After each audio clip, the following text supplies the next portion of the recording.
Alright friends, it looks like I turned the buckets back on and we started planting some plants here. We got squash and zucchinis. We got all the herbs, rosemaries and thyme and jalapenos, tomato plants. Over here we have cucumbers growing, some radishes growing. That whole line there be radishes and cucumbers. And habaneros. We have our fruit trees growing. What is this? Kumquats, and these here are tea plants. We got tea plants, basil's coming up, lime trees, rosemaries. We got lemon trees, pineapple plants, more mint, just a miscellaneous of stuff. You know, we figure it's about time to get the garden back going. We got garlic, asparagus. We got our potato beds.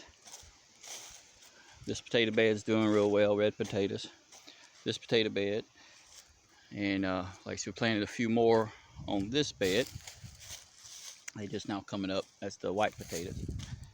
And I'm thinking about turning the old fish house. You know, people that know me used to raise tilapia here, so I think I'm going to clean this little area up and switch this to hydroponics. I think we're gonna grow some lettuce and stuff in here, clean all the garbage out and organize and get everything turned back on. It's been a while since it was hooked up. Anyway, that's the update. I think before anything grows any taller, we'll show what it looks like now, and maybe in a few weeks we'll show it again.